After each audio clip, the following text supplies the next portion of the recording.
25절까지 읽도록 하겠습니다.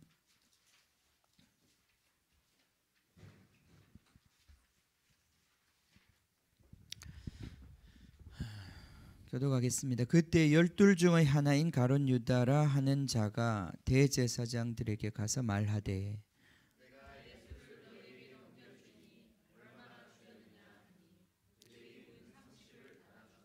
그가 그때부터 예수를 넘겨줄 기회를 찾더라.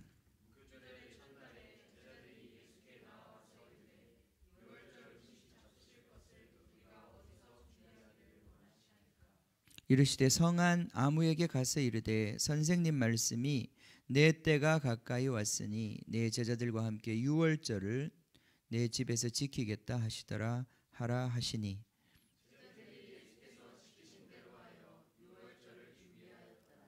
저물 때에 예수께서 12 제자와 함께 앉으셨더니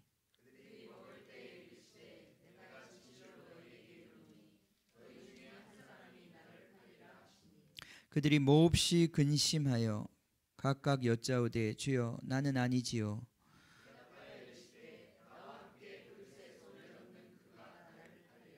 인자는 자기에 대하여 기록된 대로 가거니와 인자를 파는 그 사람에게는 화가 있으리로다. 그 사람은 차라리 태어나지 아니하였더라면 제게 좋을 뻔하였느니라.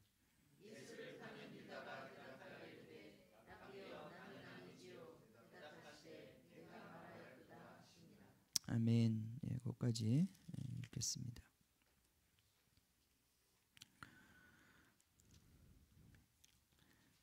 자, 예수님과 사랑에 빠지는 것에 대해서 얘기를 했는데 결국 우리 신앙생활이라고 하는 것은 예수님을 사랑하는 것입니다. 그죠? 예수님을 사랑하는 것입니다. 그래서 어떤 형식에 달려 있는 것이 아니라 우리 마음을 주님과 통하는 것입니다. 주님을 사랑하는 것입니다. 자, 우리 고린도전서 16장 고린도전서 제일 마지막에 보면요. 자, 여러 번 읽어드렸습니다만 그 21절에 보면 나 바울은 친필로 너에게 문안하노니 그 다음 22절에 만일 누구든지 주를 사랑하지 아니하면 저주를 받을지어다. 우리 주여 오시옵소서. 마라나타. 그죠? 예. 나의 사랑이 주 예수 그리스도의 은혜가 너희와 함께하고 나의 사랑이 그리스도 예수 안에서 너희 무리와 함께 할지어다. 자, 22절에 보면 누구든지 주를 사랑하지 아니하면 저주를 받는다. 예, 주님께서 우리를 이끌어 가시는 그 하나님의 나라, 우리가 결국은 소망하고 있는 그 천국이라고 하는 곳은 사랑의 나라라고 했습니다. 그죠? 사랑의 아들의 나라. 골로새서 1장 13절에 말씀하고 있는 것처럼 그것은 사랑의 나라입니다. 천국의 특징이 천국에 가보면 그것이 뭐 아스팔트가 금으로 되어 있는지 은으로 되어 있는지 그건 잘 모르겠어요. 그거는 그럴 수도 있고 저럴 수도 있는 거예요. 그죠? 예. 그게 중요한 게 아니라 그게 본질이 아니라 천국의 본질은 사랑하는 데서 있는 거예요. 주님을 사랑하지 않으면 저주를 받는다고 했습니다. 그래서 우리가 주님과의 사랑에 빠지는 것입니다. 주님을 사랑하는 자, 그 사람과 주님을 사랑하지 않는 자, 그 사람이 갈라지는 것입니다. 그죠? 예? 그렇습니다. 솔로몬의 재판에 대해서 제가 여러 번 말씀드렸는데 솔로몬의 그 기가 찬 재판이 있잖아요. 그죠? 예.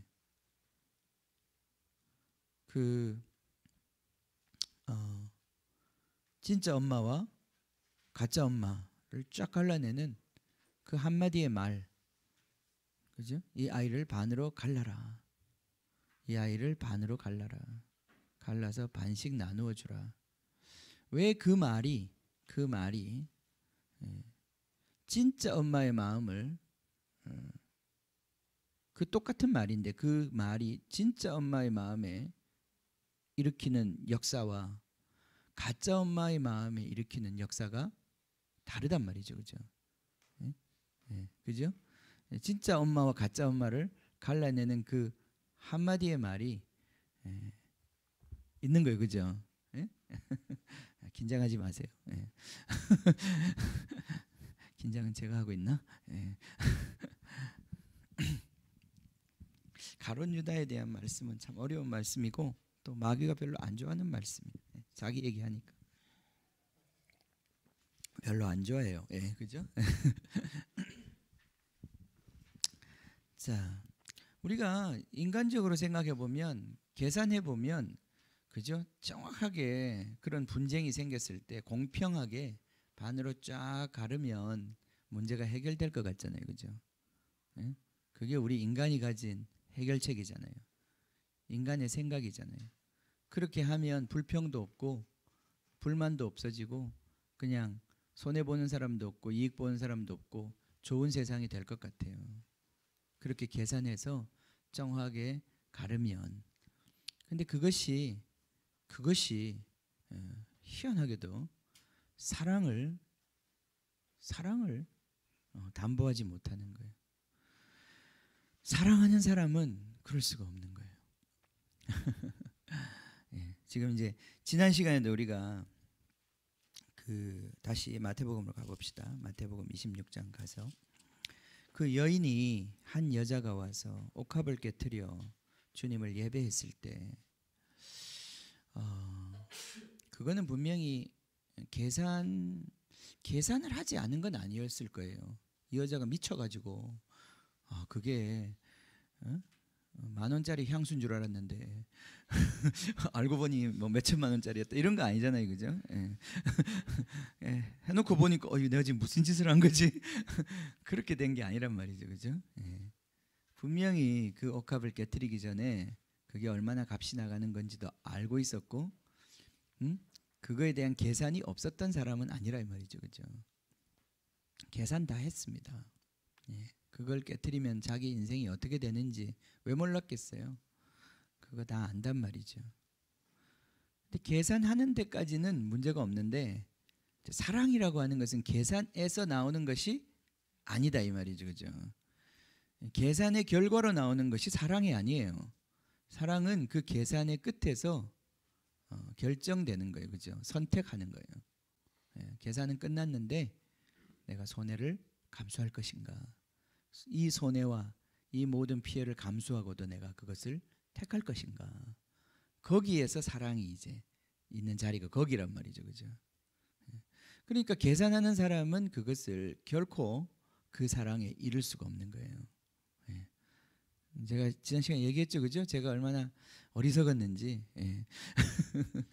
예, 예, 정말 제 뭐 했던 그동안 모든 연애하면서 했던 그 모든 말들이 그 한순간에 수포로 돌아가는 그런 경험을 했단 말이죠. 그때 왜 계산을 했을까?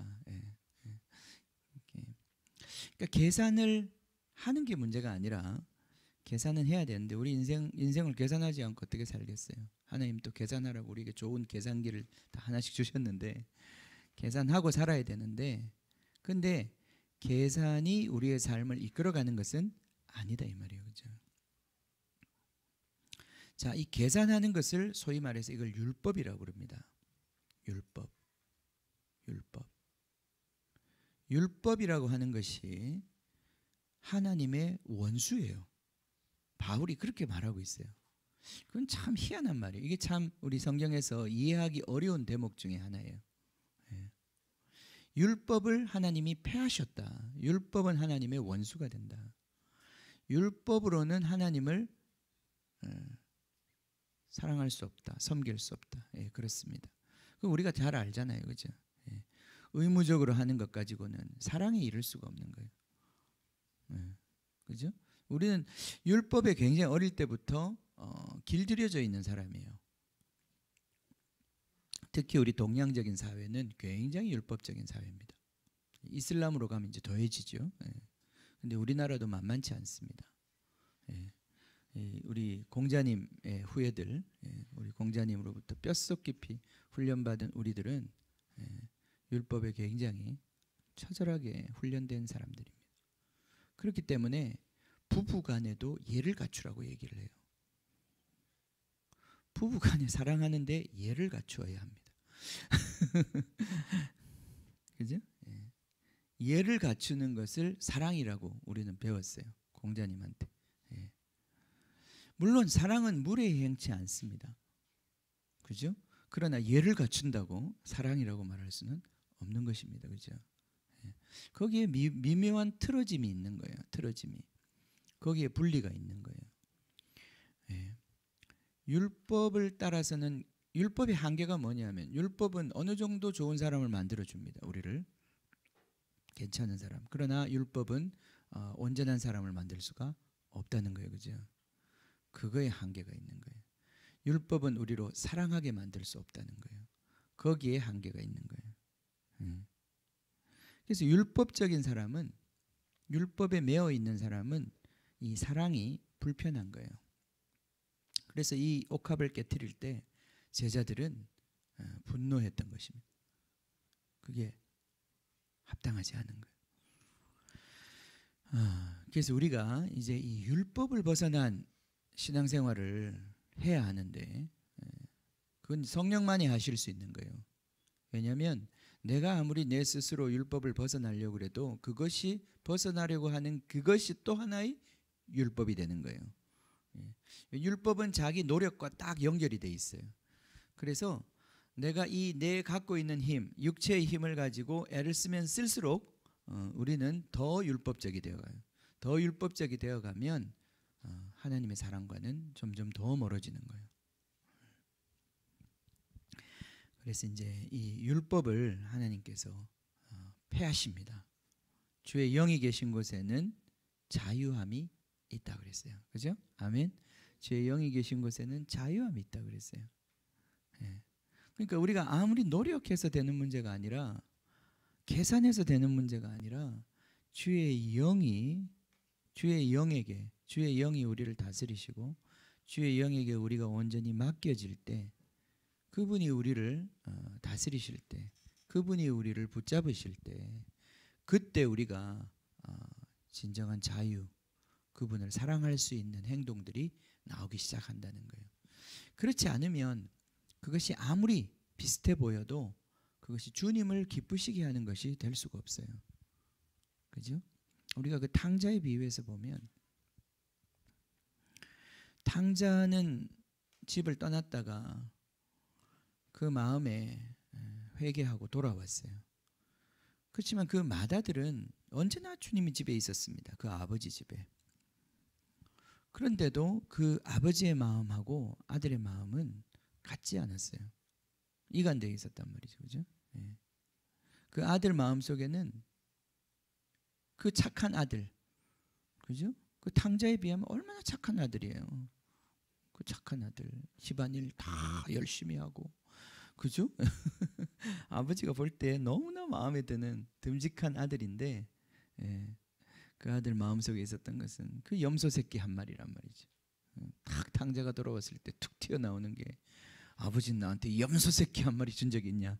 그 소리가 이상하게 입에서 툭 튀어나온단 말이죠. 그죠? 예. 그러면 도대체 이 아들은 거기서 그렇게 충성된 게 뭐 때문에 충성했던 건가? 아버지가 생각한단 말이에요. 예? 예.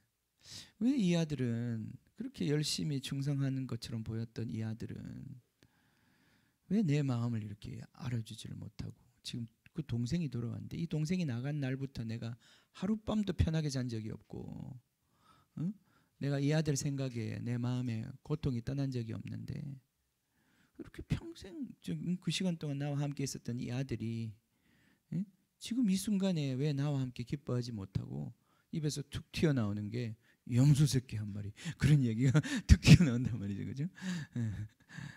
그럼 뭐였냐 이 말이죠. 뭐 때문에 그렇게 열심히 충성하고 살았냐 이 말이죠.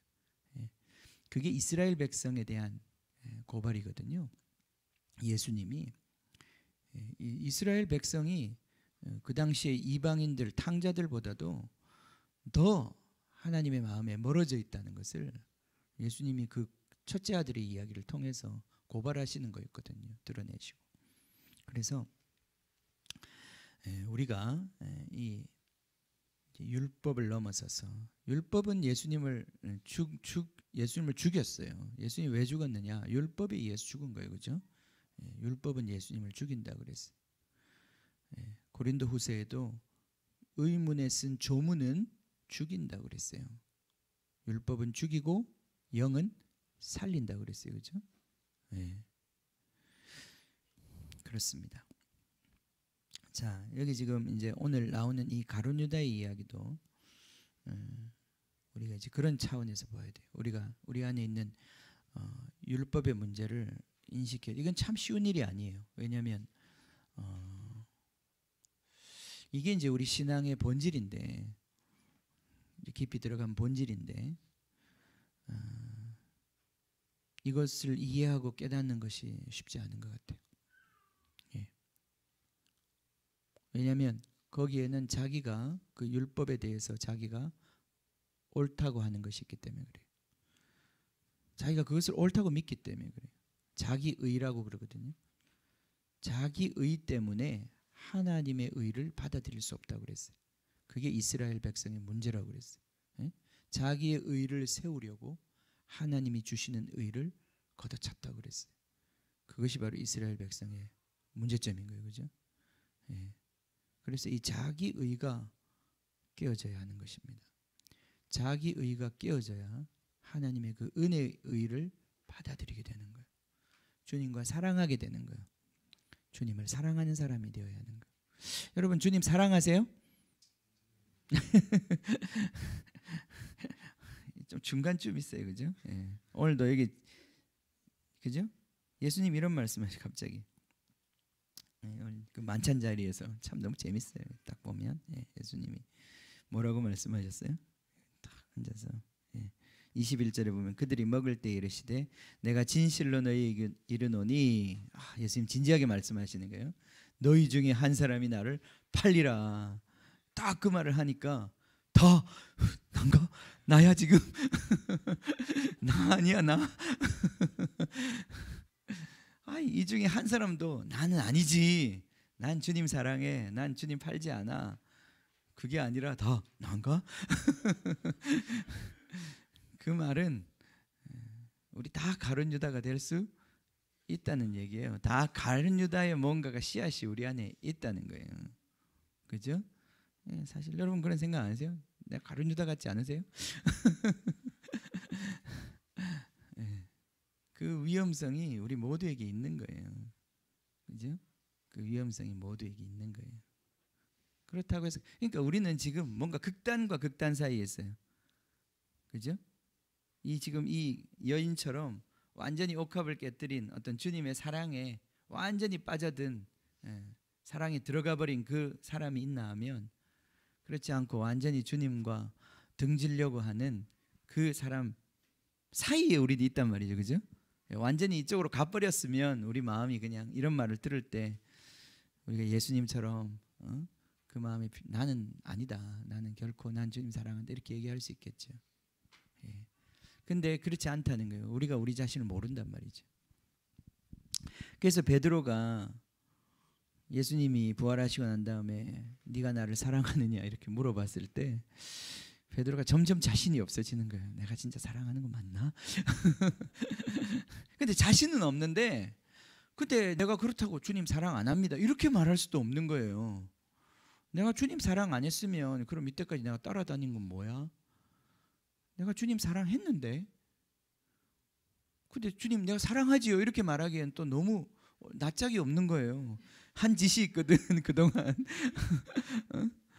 다 버리고 예수님 모른다고 그러고 심지어 저주까지 하고 도망갔던 그게 있기 때문에 낯짝을 들고 내가 주님 사랑합니다 이렇게 말은 못하는 거예요. 근데 이렇게 깔고 주님 그래도 사랑하지 않나요? 이 정도면 사랑하는 거 아닌가요? 뭔가 주님 사랑하지요? 이런 말이 이렇게 내 안에 있단 말이죠. 그죠? 그게 있는 게 다행입니다, 여러분. 그게 있는 게 다행인 거예요.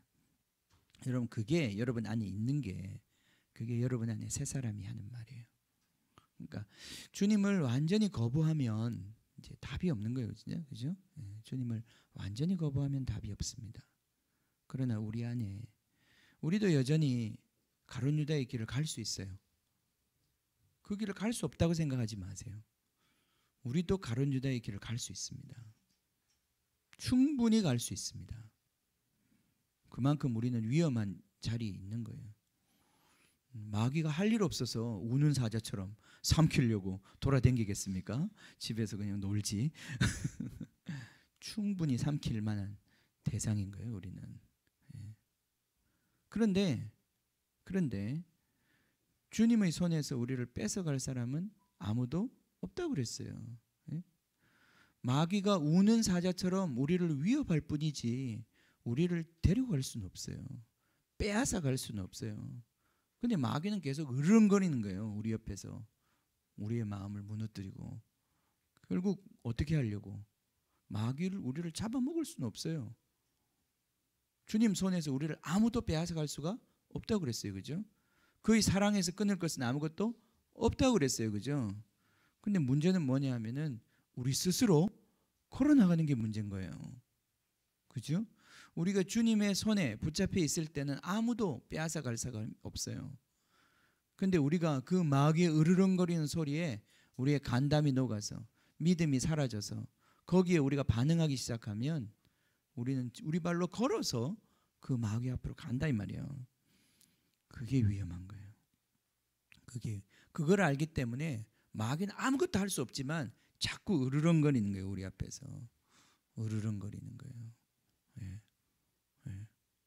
우리 안에서 뭔가 변화를 일으켜서 우리로 하여금 마귀와 협조하도록 만들려고, 가룟 유다의 길을 가게 만들려고. 자, 예.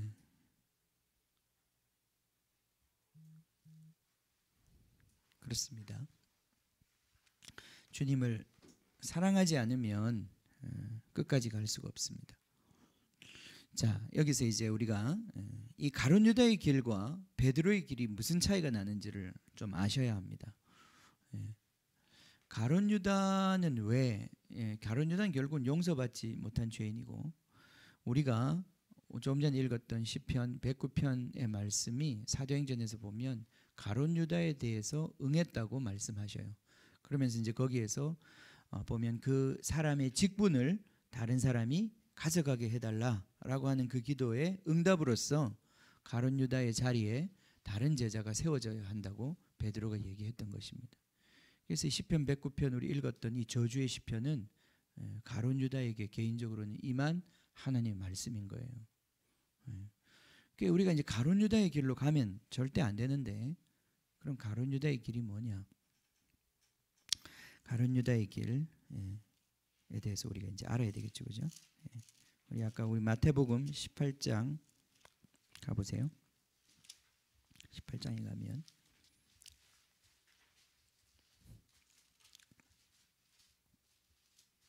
18장 가서 거기 봅시다.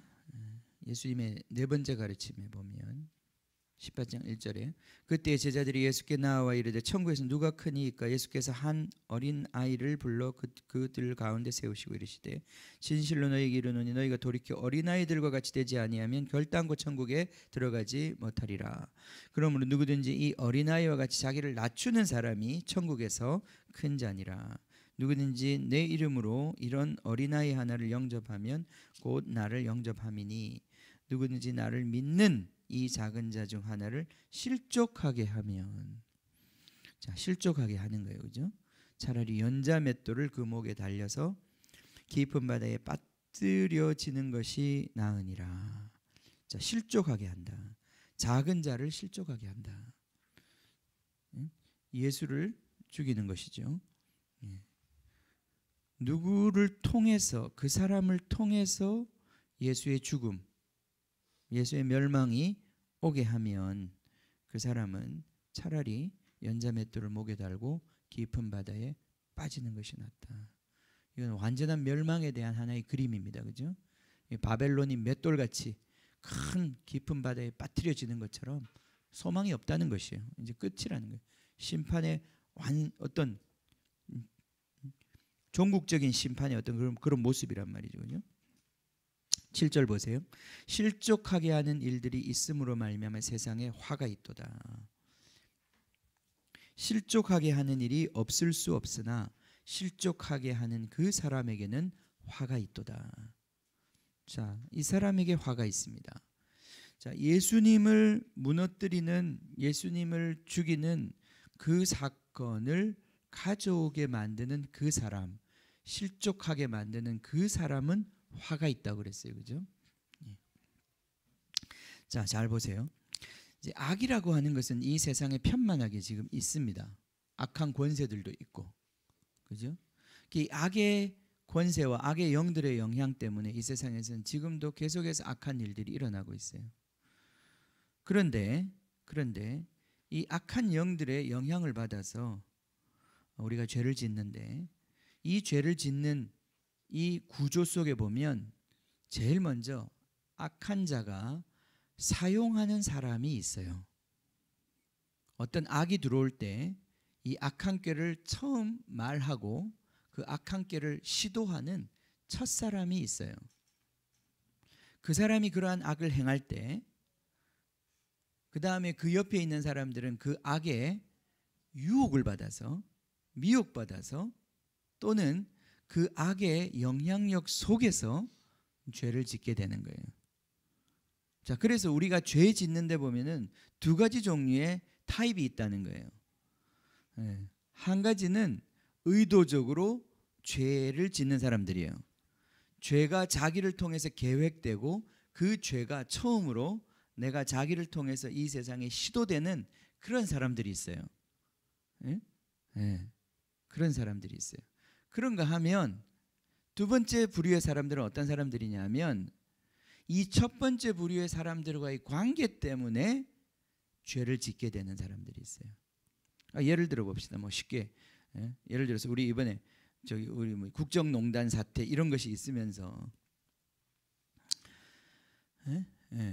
예를 들어서 뭐 거기 비서실장이 어떤 정부에 반대하는 사람들을 뒷조사해 가지고 그 사람들을 뭐 불이익을 줘라 그렇게 얘기를 했어요. 그건 사실은 이제 우리나라 법으로 보면 이제 어쨌든 죄를 짓는 거예요. 자, 그것을 처음에 그 말을 하고 그것을 시도한 사람이 있어요. 근데 그걸 이제 밑에 공무원한테 얘기했겠죠, 그죠? 밑에 공무원한테 얘기하면 그 공무원은 자기가 그것에 동의하지 않아도, 또는 자기가 그것을 동의했을지도 모르죠.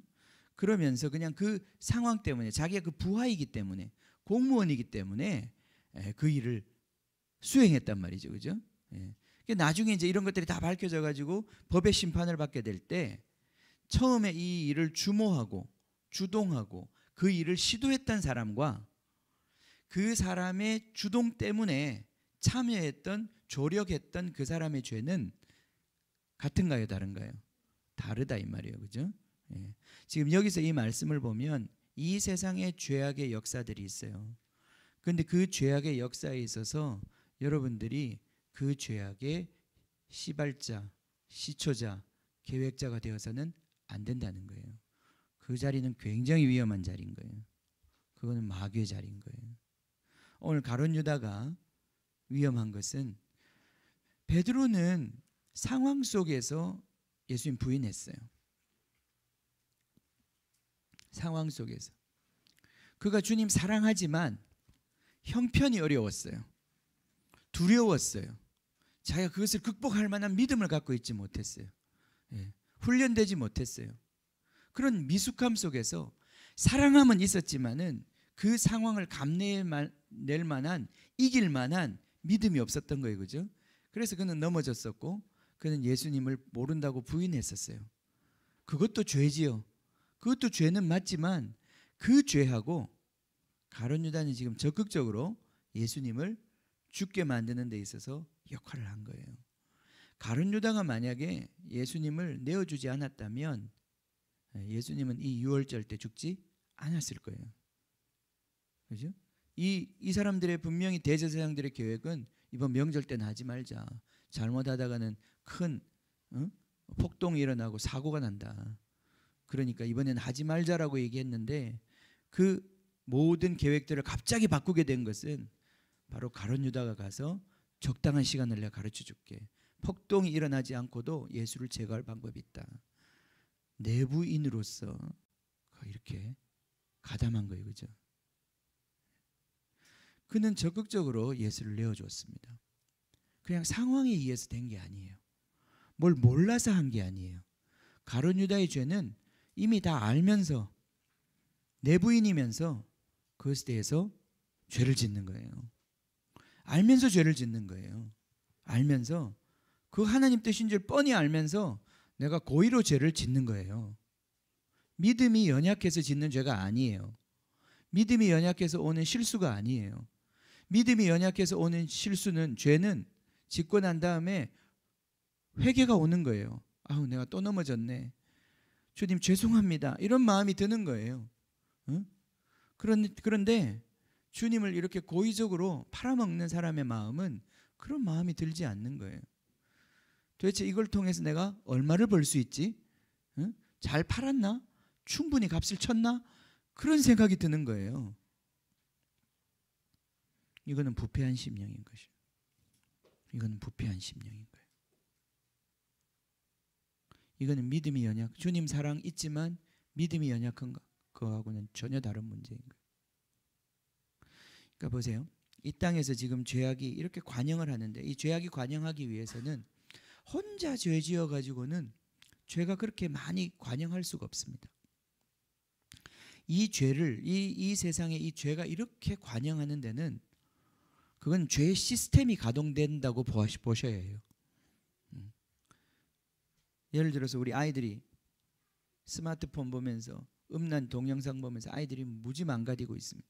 그죠? 그게 한 사람이 죄 지어가지고 그렇게 아이들을 망가뜨릴 수 있는 게 아니에요. 그 산업이 있는 거예요. 그것을 찍고, 그것을 올리고, 그것을 기술적으로 만들고, 그것을 돈벌이 수단으로 만들어내고 하는 모든 시스템이 가동하는 거예요. 그죠? 그러면 그 악이 어떻게 이렇게 이 세상에 관영하게 됐느냐 생각해 보면, 처음에 누군가가 그 아이디어를 냈고 그것이 악이라는 걸 알면서도 그 길로 문을 열고 길을 만들어낸 그 사람들이 있는 거예요. 그 사람들은 하나님의 심판 가운데 있는 거예요. 그런데 그렇게 길을 터놓고 나니까 그 다음은 사람들이 어떻게 해요?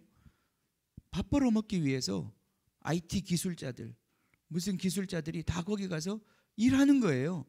그 사람들은 어떤 의미에서는 그 죄에 동참하고는 있지만 그 사람은 악을 계획한 사람은 아니에요. 그죠?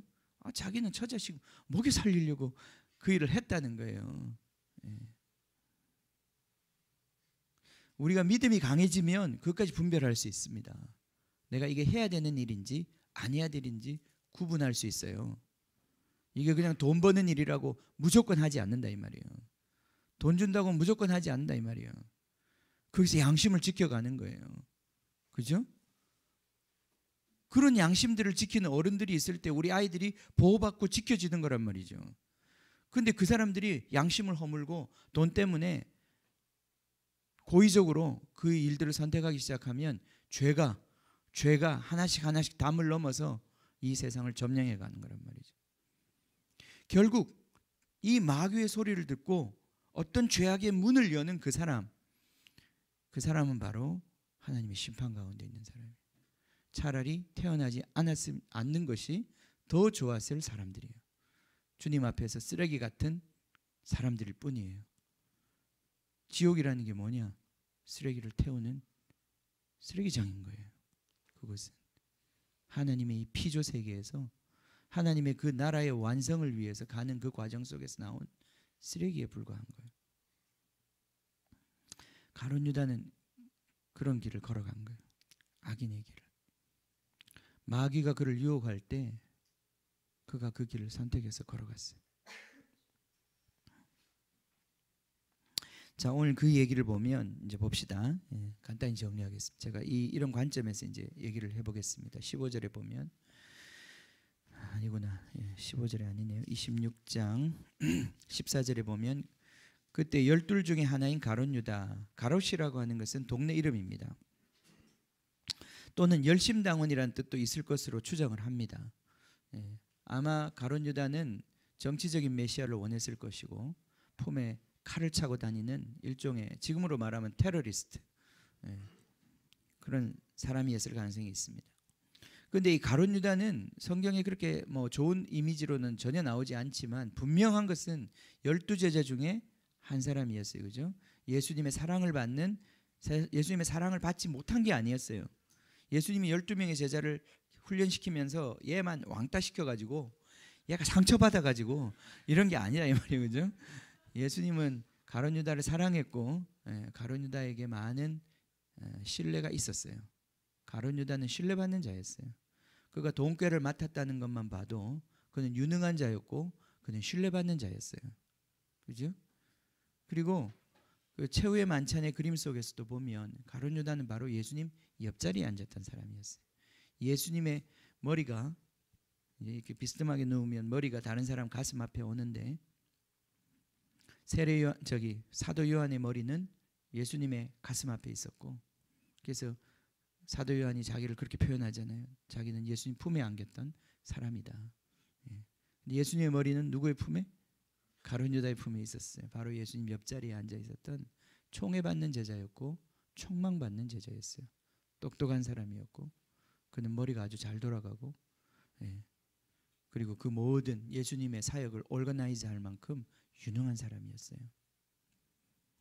사랑받지 못해서 이런 게 아니에요. 사랑받지 못해서 이런 게 아니에요. 우리 요한복음 13장 1절에도 예수님이 제자들을 사랑하시되 끝까지 사랑하셨다고 그랬어요. 그때는 가룟 유다도 포함되어 있는 것입니다. 예수님은 가룟 유다를 향한 사랑을 한 번도 철회해 본 적이 없어요. 그분은 12제자를 뽑았고 그 12제자 모두를 사랑하셨고 모두를 위해서 자기 자신을 내어주셨어요. 그런데도 가룟 유다는 언제부턴가 이 사랑의 대적자로 등장하기 시작합니다. 하나님의 그 사랑 앞에서 변화되지 않고 계속해서 뭔가 사단의 모습을 드러내는 것이죠.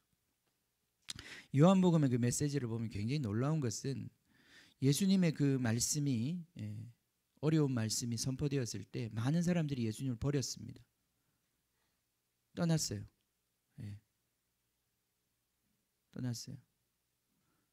예수님 그래서 다 떠나는 것 같으니까 예수님 제자들 보고 얘기했어요. 니들도 갈래? 니들도 가려느냐? 그렇게 말했어요. 그랬더니 베드로가 생명의 말씀이 여기 계시니 우리가 어디로 가겠습니까? 우린 갈 데 없습니다. 우린 예수님하고 끝까지 같이 갑니다. 그랬더니 그래 그 말이 맞다. 그죠? 그렇게 말씀했어요. 근데 거기에 가룟 유다도 있었을까요? 없었을까요? 있었어요. 그때 그 자리에 예수님이 그래 근데 그 중에 하나는 마귀다. 그런 말씀 거기서 하셔. 누구를 보고 하는 말씀인지 모르겠지만 나중에 이제 결과적으로 마귀였죠. 이게 참 무서운 거예요. 아니 뜻이 맞지 않고 마음이 맞지 않으면 떠나야지. 차라리 떠나는 게 맞는 거 아니에요? 아니 뜻도 맞지 않고 마음도 맞지 않는데 거기 꿋꿋이 눌러 앉아 있는 사람은 그 뭐죠? 그 사람은 뭐지 도대체?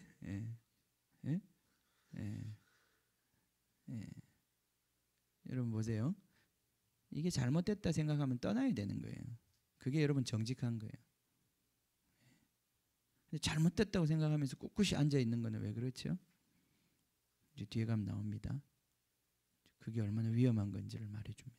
하나님은 목적이 다른 거죠.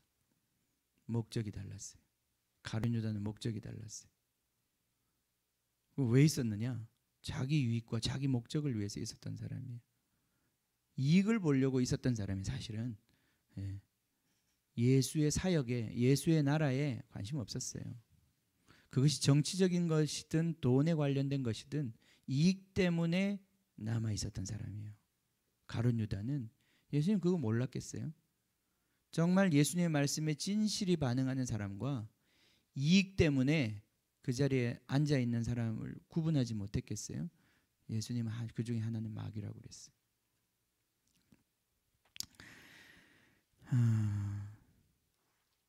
디모데후서 보세요. 디모데후서.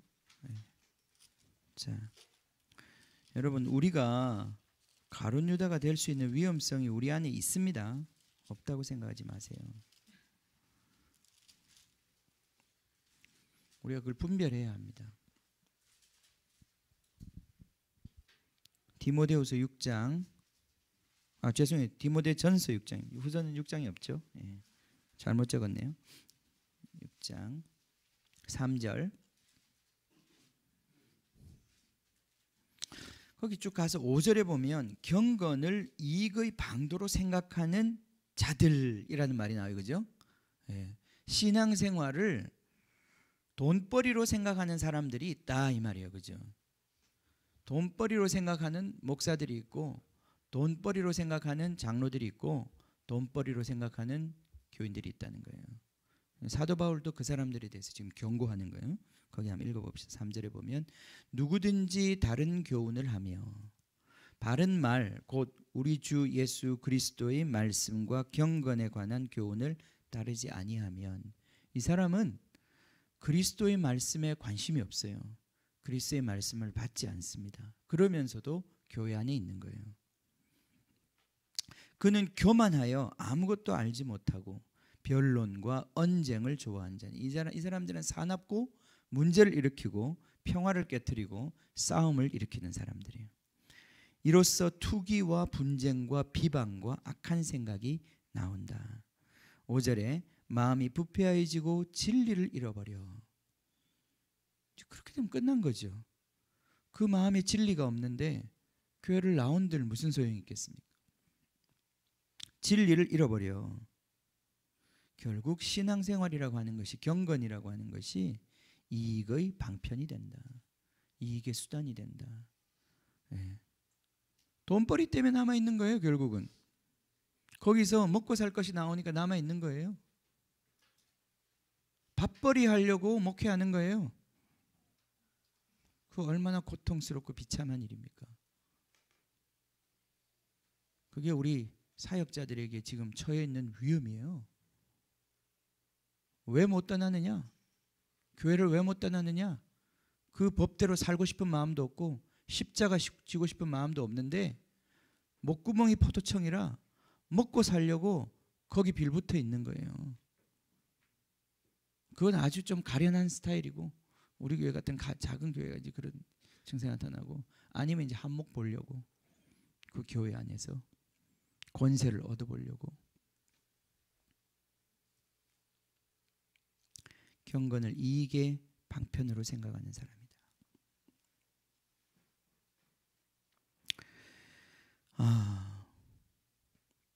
그런 사람들의 다툼이 일어난다. 그러니까 이 지금 디모데한테 목회를 지금 이 디모데 전서 후서는 바울이 이제 죽기 직전에 후계자로 세운 정말 목회 훈련을 시킨 디모데한테 네가 앞으로 교회를 인도할 텐데 교회 안에는 이런 사람들이 많이 있단다. 너 조심해야 된다. 어? 정신 차리고 목회를 똑바로 해야 된단다.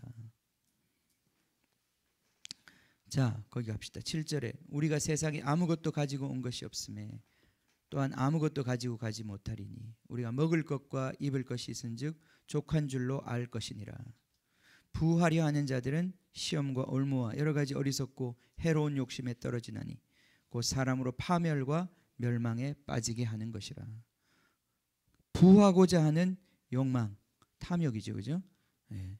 이 탐욕에 길들여진 심령으로 교회 안에서 여전히 주님의 메시지는 탐욕을 버리라는 것인데 그것을 십자가에 못 박으라고 하는 것인데 그 말씀에 반응하지 못하고 계속해서 교회 안에서 탐욕을 키워가는 이 사람들, 그 사람들은 교회를 무너뜨리고 교회를 배반하고 결국은 교회를 고난 가운데 넘겨주는 가룟 유다의 길을 걸어가게 된단 말이죠. 10절에 돈을 사랑함이 일만하게 뿌리가 되나니 이것을 탐하는 자들은 미혹을 받아 믿음에서 떠나 많은 근심으로써 자기를 찔렀도다. 예, 결국은 고통에 들어가게 될 것이다. 11절에 오직 너 하나님의 사람아 이것들을 피해야 한다. 그죠? 예, 이걸 피해야 된다. 우리가 주님을 따라감에 있어서 이 탐욕으로부터 굳어짐을 피해야 한다. 그죠? 이 믿음으로 사는 것이 우리 신앙의 본질인데 어느새 저도 그래요. 저는 정말 지난달에 너무 감사한데 딱 사례가 안 나오니까 정신 번쩍 들더라고. 그렇지, 정신 차려야지. 거기에 내가 길들여지고 그거에 내가 정말 그렇게 되면 어떻게 사역을 하겠어요? 믿음을 잃어버리는데 주시든 주시지 않든 그분의 손에 달린 것인데 그 믿음 하나로 가는 길인데 어느새 월급이 나오면 안심하고 월급이 안 나오면 불안해하고 월급이 적으면 띠두르고 데모하고 수당을 올려라. 교인들이여 수당을 올려달라.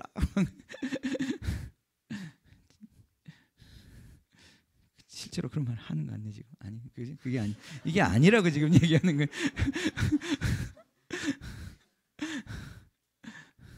경건을 이익의 방도로 생각하면 안 된다 이 말이에요, 그죠? 큰일 납니다. 큰일 납니다. 믿음 잃어버리면 무슨 소용이 있어요, 우리가? 소금이 맛을 잃으면 무슨 소용이 있습니까? 선교사님들이 믿음을 잃어버리면 선교 어떻게 하겠습니까? 그런데도 인간이 연약한지라 거기 돈에 얽매인다니까요. 돈에 길들여진다니까요. 그리고는 그것 앞에서 떤다니까요. 그럴 때 다시 정신 차리는 거예요. 아, 내 중심이 지금 어디가 있나? 내가 거기에 안정을 내가 거기에 두고 있나? 하나님께 두고 있나? 하나님이 나와 함께 하시나? 아니면 지금 내가 하나님 잊어버리고 돈에 내 마음이 지금 창념되어 있나? 정신 차리는 거예요. 오직 너 하나님의 사람아, 이것들을 피하고 의와 경건과 믿음과 사랑과 인내와 온유를 따르며 믿음의 선한 싸움을 싸우라. 영생을 취하라. 이를 위하여 내가 부르심을 받았고 많은 증인 앞에 선한 증언을 하였도다. 만물을 살게 하신 하나님 앞과 본디오 빌라도를 향하여 선한 증언을 하신 그리스도 예수 앞에서 내가 너를 명하노니 우리 주 예수 그리스도께서 나타나실 때까지 흠도 없고 책망받을 것도 없이 이 명령을 지키라. 기약이 이르면 하나님이 그의 나타나심을 보이시리니 하나님은 복되시고 유일하신 주권자이시며 만하의 왕이시오 만주의 주시오 오직 그에게만 죽지 아니함이 있고 가까이 가지 못할 빛에 거하시고 어떤 사람도 보지 못하였고 또 볼 수 없는 이시니 그에게 존귀와 영원한 권능을 돌릴지어다. 아멘. 아멘. 우리 앞에 믿음의 선한 싸움이 있는 거예요. 주님의 제자의 길을 걸어갈 때 우리 앞에 선한 싸움, 믿음의 선한 싸움이 있는 거예요. 빌립보서 한번 가보세요. 빌립보서 3장. 거기도 비슷한 말씀이 나옵니다. 3장 18절.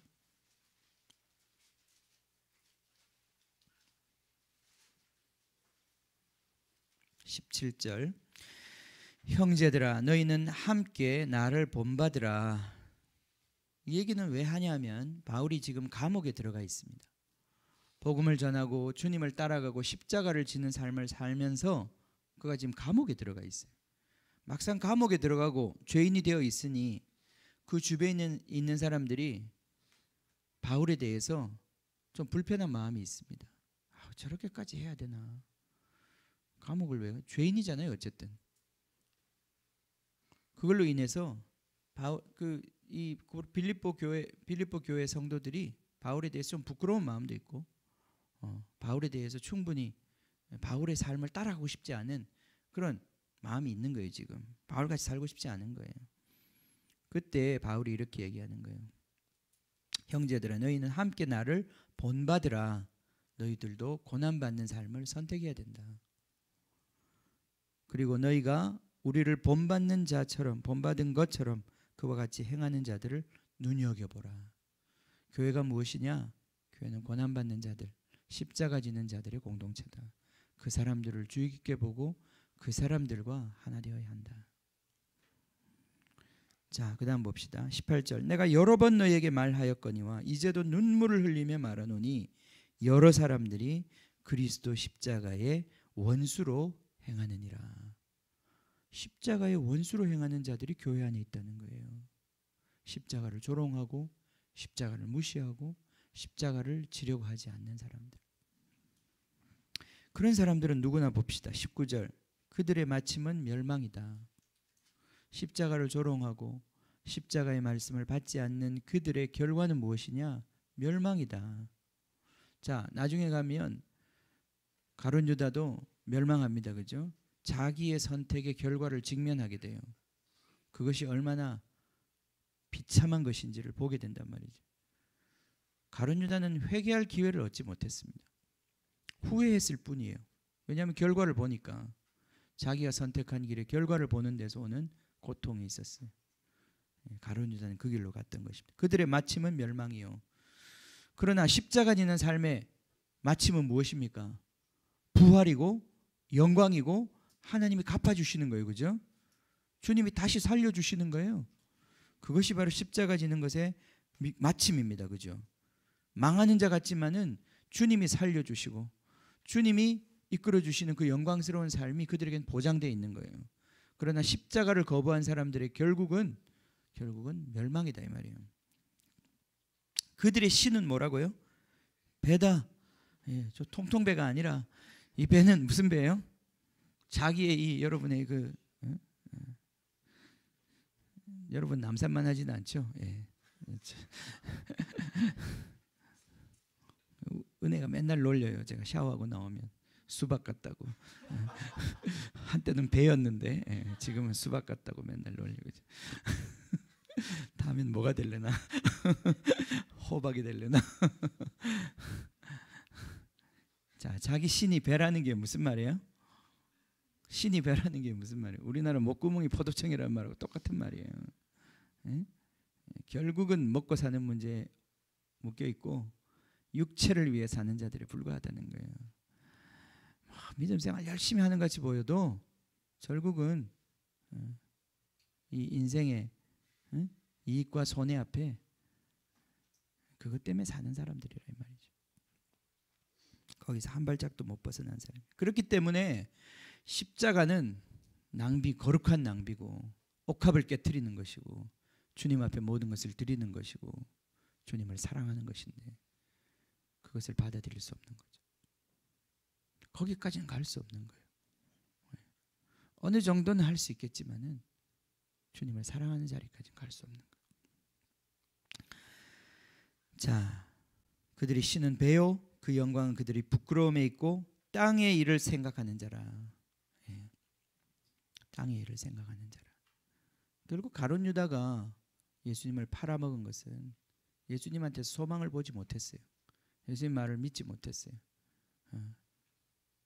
예수님 뭐 하나님의 나라에 대해서 얘기하지만 자기가 생각한 그 세상 영광, 가룟 유다는 그렇게 생각했던 것 같아요. 예수님 따라가면 나중에 한 자리 할 수 있을 것 같다.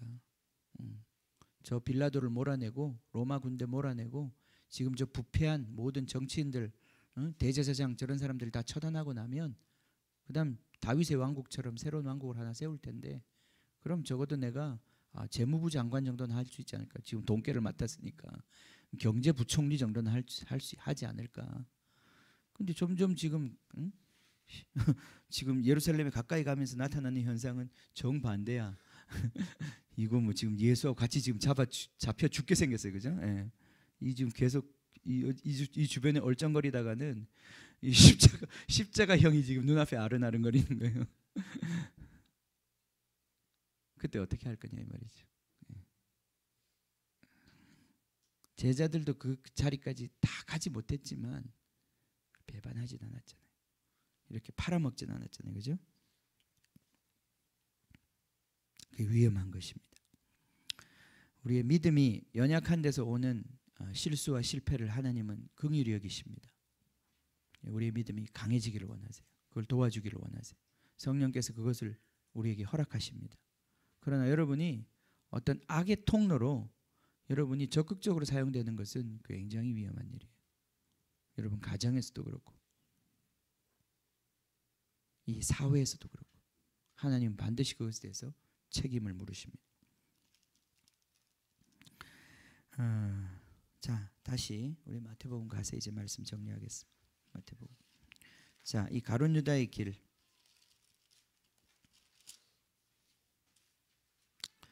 가룟 유다는 정말 이 사랑의 세상을 감당할 수가 없었어요. 아마 결정적으로 가룟 유다가 배반을 그 전에도 이미 그 생각은 많이 꽉 차 있었을 것 같은데 결정적으로 야 이제 끝이다. 이 예수를 이렇게 놔두면 안 되겠다. 내가 더 이상 이 사람 따라갈 수 없다.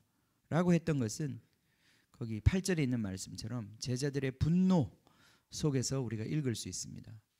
요한복음에서는 특별히 가룟 유다가 이 얘기를 했다고 얘기하고 있어요. 예배를 견디지 못하고 하나님을 사랑하는 데서 나오는 그 어떤 행동들을 이해할 수 없습니다. 그들은 분노했어요. 분노하고 정죄했습니다. 자, 14절. 자, 이 가룟 유다가 드디어 행동으로 옮겼습니다. 그죠? 행동으로 옮겼어요.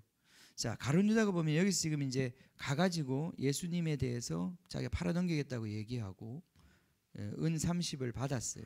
은 30은 우리 출애굽기에 보면 노예의 값입니다. 노예의 값이에요. 이게 은 30은 우리 돈으로 지난 시간에 우리 했을 때 그 뭐죠? 이 옥합 그죠? 옥합이 300데나리온 맞나요? 300데나리온 우리 그때 한 3천만 원 정도 된다고 그랬죠, 그죠? 예. 여기는 한 4개월치 임금 정도 됩니다. 그 비교해 보면 1,200만 원 정도 되는 돈이에요. 예, 그죠? 우리 전세 보증금 정도 돼요, 그죠? 그 정도 받았어요. 자, 그 노예 값이었습니다. 그 당시에 4개월치 임금 정도 되는 돈입니다. 그러니까 그가 그때부터 예수를 넘겨줄 기회를 찾더라. 결정적으로 이 가룟 유다의 배반의 행동은 언제 나타납니까? 앞으로 나오거든요. 예수님을 넘겨주는 그 결정적인 키스, 배반의 키스에서 행동을 하는 거예요. 여러분, 그러니까 죄도 보면 상상하는 단계에서의 그 죄가 있어요. 우리가 생각하고 상상하고. 근데 아직도 그거는 그렇게 위험하진 않아요. 어떻게 보면 아직도 생각을 바꾸면 되고 실행하지 않았기 때문에. 그죠? 근데 여기 보면 이제 이미 실행을 했어요. 그죠? 어느 정도. 이것만 해도 아직도 가능성이 있는 거예요. 여기 저는 이제 17절부터 이 말씀을 쭉 보면 예수님께서 왜 가룟 유다 보고 직접 딱 대놓고 너 나를 팔 거야. 너 나를 팔 거지? 그렇게 말하지 않았단 말이죠. 그죠? 너희 중에 하나가 나를 팔 거다. 그 말을 했을 때 가룟 유다가 뜨끔해야 되는 거 아니에요? 적어도 가룟 유다가 예수님에 대해서 뭔가 아직도 정이 남아 있다면 뜨끔해야 되는 거예요. 근데 가룟 유다의 이 모습을 보면 마지막에 예수님께서 정말 그것을 완전히 드러내실 때까지도 납니까? 아니 지금 좀 전에 갔다 왔잖아 대제사장한테. 근데 납니까? 나은가 봐요? 뭐 이런 태도란 말이죠, 그죠? 예. 저는 이 자리가 예수님께서 아직도 가룟 유다를 향한 마지막 애정이 있는 상황이라고 저는 믿습니다. 그가 돌이킬 수 없는 길로 지금 가고 있지만 예수님 어쩜 마지막으로 그에게 지금 기회를 주고 있는지도 몰라요. 여기서 가룟 유다가 여기서 돌이켰으면 가룟 유다에게는 저는 길이 있었다고 봅니다. 여기서 돌이키고 대제사장한테 가서 지금 가가지고 은 30을 돌려주면서 나 이거 못한다. 나 이제 더 이상 안 하겠다. 그랬으면 그때는 가능성이 있었어요. 근데 가룟 유다는 결국 결정적인 이 사람의 죄는 예수님의 그 배반의 키스를 하면서 그 군대들에게 넘겨준 그 순간에 있는 거예요. 자, 잘 들으세요. 죄라고 하는 것이 우리의 여러 가지 단계가 있는데 생각 속에서 돌 때 우리가 아직 돌이킬 수 있는 좀 뭔가 잘못을 했더라도 돌이킬 수 있는 상황이 있어요. 근데 어떤 순간이 딱 넘어가면 더 이상 그것을 무효로 할 수 없고 돌이킬 수 없는 지점이 나온다는 거예요. 그 지점이 나오면 그 이후에 회개하는 것은 의미가 없는 거예요. 그래서 은혜의 때라는 게 있는 거예요, 여러분. 우리의 삶에는 하나님이 손을 내미시는 은혜의 때가 있는 거예요. 구원의 때가 있는 거예요. 우리 모두에게. 근데 그것을 계속적으로 우리가 거부하면 어떤 순간에 우리의 행동으로 말미암아 더 이상 주님의 은혜가 우리를 지배하지 못하고 그것에 대한 대가를 우리가 지불해야 되는, 더 이상 하나님이 우리를 대신 지불해 주지 못하시고 우리가 지불해야 되는 그 상황 속에 들어가게 된단 말이죠. 그래서 이거 조심해야 되는 거예요. 그냥 내가 그냥 단순히 회개한다 이렇게 생각하시면 안 돼요. 여러분, 우리가 이 죄악 가운데 빠져들어가는 여러 가지 루트가 있고 마귀의 전략이 있다는 걸 아셔야 돼요. 우리가 어떻게 거룩해지느냐, 이것들에 대해서 우리가 인식하는 거예요. 그냥 단순히 내 마귀가 내 머리를 복잡하게 하고 나를 유혹해가는 그 순간인가, 아니면 정말 내 몸이 움직여서 벌써 그 위험한 곳에 가고 있는 곳인가. 어떤 순간이 넘어가면 돌이키는 것이 불가능합니다. 후회해도 소용이 없어요. 우리 인생에 그런 게 많아요. 결정적으로 천국에 가냐 못 가냐 이것까지는 아니더라도 우리 인생의 어떤 지점을 딱 넘어가면 더 이상 거기를 돌이킬 수는 없게 되는 거예요. 그죠? 그래서 거기를 가지 말아야 되는 거예요. 그 행동을 하지 말아야 되는 거예요. 그죠? 자, 요한복음에서 보면 예수님이 가룟 유다의 발을 씻어 주셨어요.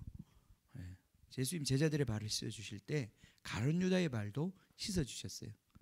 근데 씻으려고 할 때 가룟 유다가 발꿈치를 들었다라고 거기는 표현되어 있어요. 예수님 발을 씻으려면 발을 이렇게 내밀어야 되잖아요. 베드로도 나 어떻게 내 발을 씻어요? 더럽거든요. 막 씻지 마세요. 막 그랬는데 예수님이 그럼 너 난 상관없다. 내가 씻어야 돼. 그러니까 그럼 씻으세요. 몸도 씻어줘. 막 그랬단 말이죠. 이게 주님과의 마음이 통하는 사람이에요. 적어도 이해하지 못하고 그래도. 근데 가룟 유다는 발꿈치를 들었다 그랬어요. 발꿈치를 들었단 말이죠. 발을 뺀 거예요. 예수님 발을 씻기려고 하는데 발을 뺀 거예요. 이렇게 하지 마. 싫어 그런 거나. 나는 내 세상 원해. 뭐 큰 자가 작은 자 발을 섬기고 다 집어쳐. 나는 스카이캐슬에 살 거야. 나는 떵떵거리고 위에 올라가서 군림하며 살 거야. 그런 소리 집어쳐. 싫어? 여러분, 이게 얼마나 무서운 얘기인지 모릅니다. 가룟 유다의 길인 거예요. 자, 이제 끝을 맺읍시다.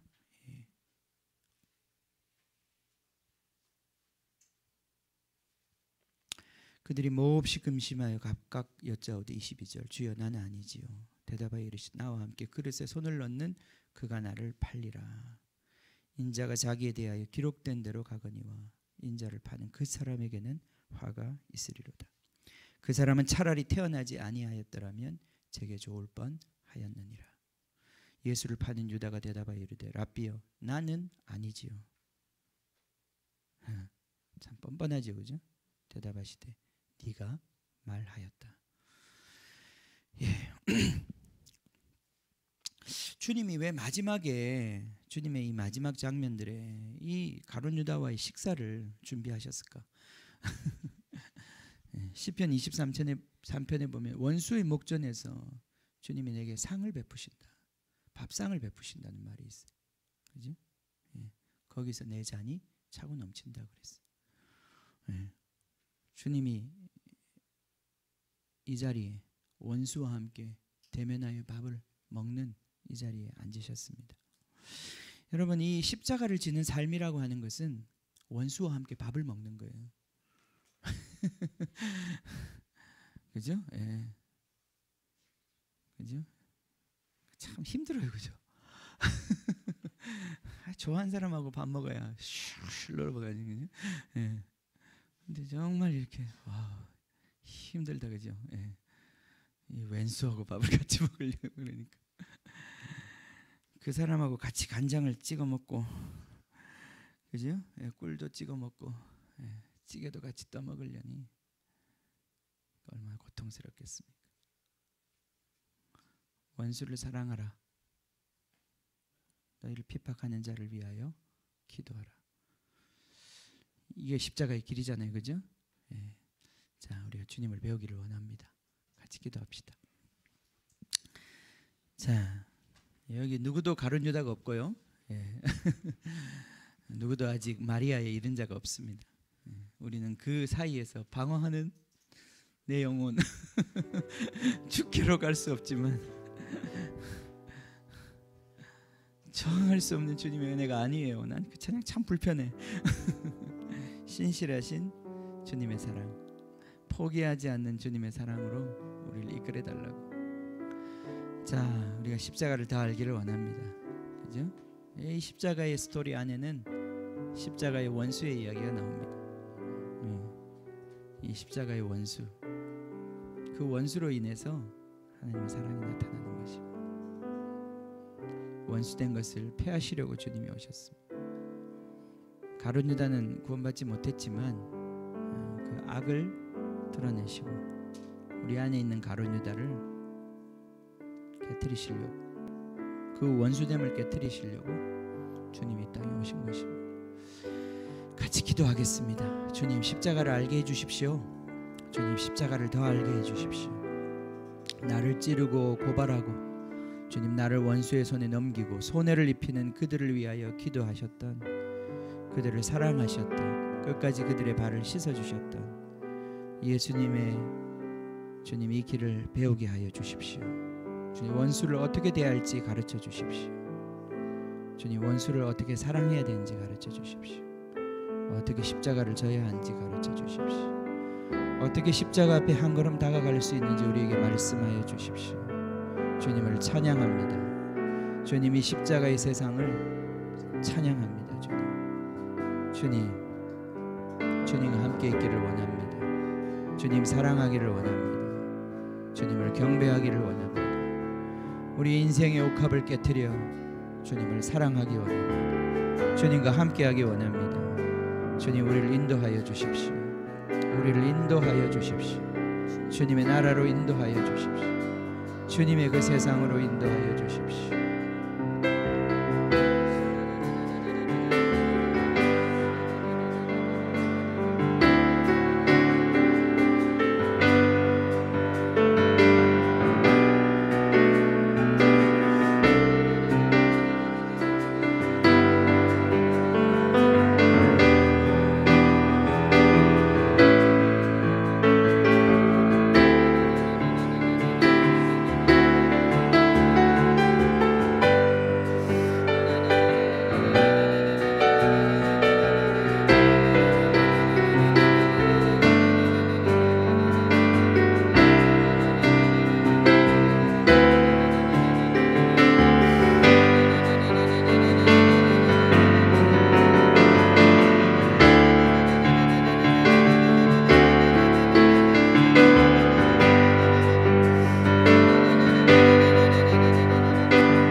살같이 세월이 살같이 빠르게 지나 쾌락이 끝이 나고 사망의 그늘이 너와 내 앞에 들리며 가리우네.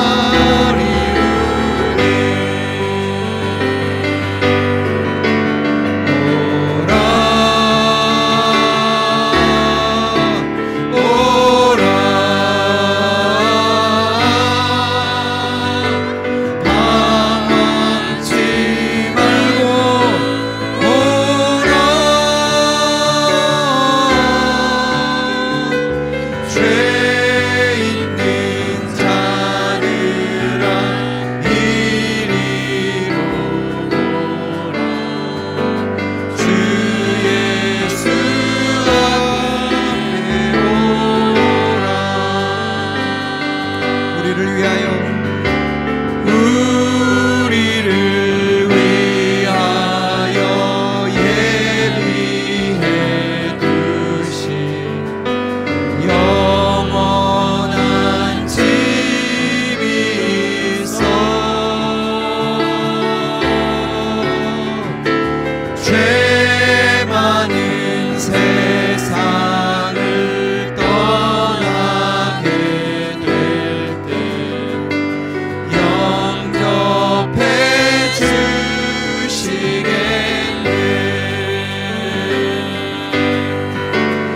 오라 오라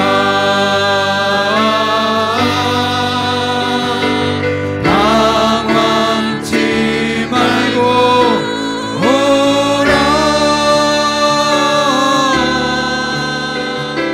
죄 있는 자들아 이리로 오라 주 예수 앞에 오라. 사람은 의지할 대상이 아닙니다. 사람은 사랑할 대상이지 의지할 대상이 아닙니다. 너희가 사람들을 삼가하라고 하셨습니다. 사람을 의지하는 자는 그 사람으로 인해서 배반받게 될 것입니다. 예수님 배반을 아셨습니다. 사람을 의지하지 않으셨습니다. 끝까지 그 사람을 사랑하셨습니다. 주님, 우리가 이 십자가의 삶을 배우기를 원합니다. 사람 의지하는 것 끊어지게 하여 주십시오. 주님, 주님을 의지하고 사람들을 사랑하게 하십시오. 주님, 조건 없이 주님, 정말 그들의 정말 회복을 위하여 주님, 그들이 비록 주님 그 멸망의 길로 걸어간다 할지라도 주님 끝까지 인내하며 사랑하는 자들 되도록 주님 그 사랑의 십자가를 질 수 있도록 주님 그 사랑의 식탁을 마주할 수 있도록 주님 축복하여 주시옵소서. 주님, 십자가의 승리가 그 식탁에서의 승리로부터 시작될 줄 믿습니다. 주님, 두려워하지 않게 하십시오. 두려워하지 않게 하십시오. 우리 안에 있는 모든 두려움들, 사람을 두려워하는 것들, 사람을 의지하는 것들 주님 떠나가게 하여 주시고 진정으로 사랑할 수 있도록, 진정 진리의 빛으로 사랑할 수 있도록 주님 그렇게 주님께로 이끌 수 있도록 주님 우리를 축복하여 주시옵소서.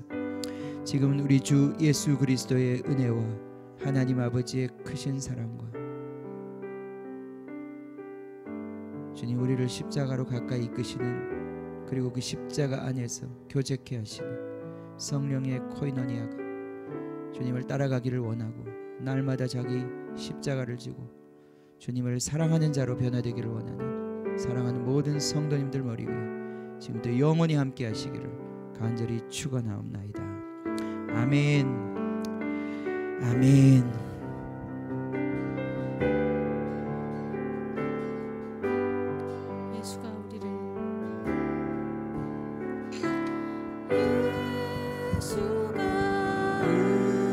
우리를 부르는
우리를 기다리네. 오라 오라 방황치 말고 오라. 죄 있는 자들아 이리로 오라. 주 예수 앞에 오라.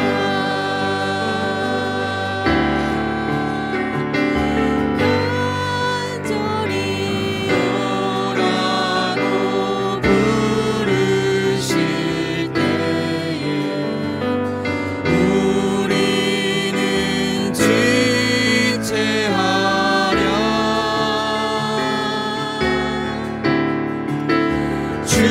주님의 은혜를 왜 아니 받고 못 들은 채 하려나. 오라 오라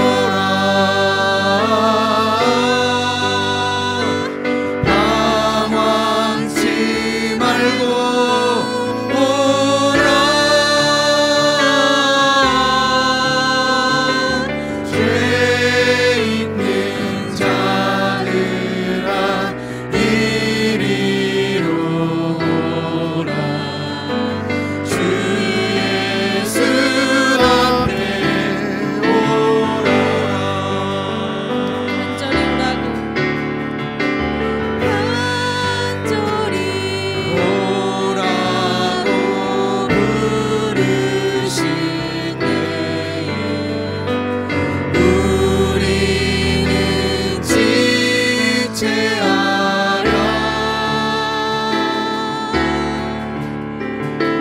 주님의 은혜를 왜 아니 받고 못 들은 채 하려나.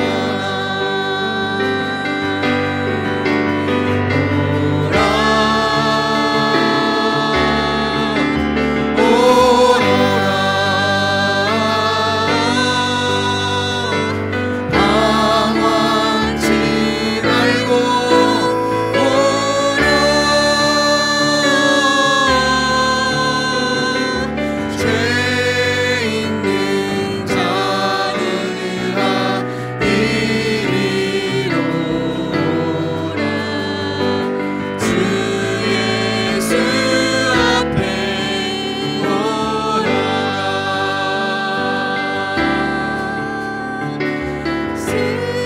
세월이 살같이 빠르게 지나 쾌락이 끝이 나고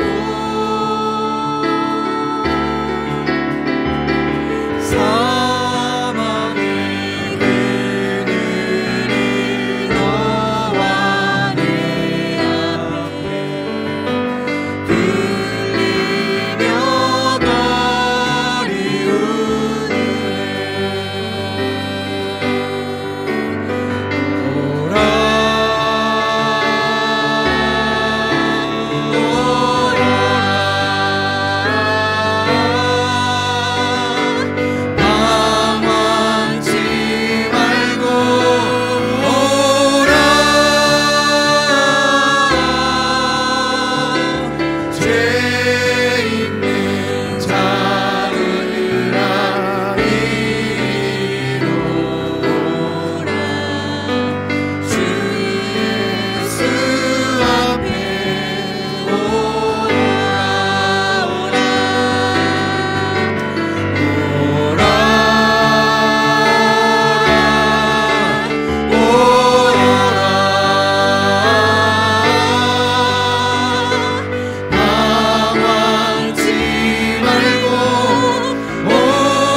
날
이때까지 계속 누워 계셨어요.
봐준 거지.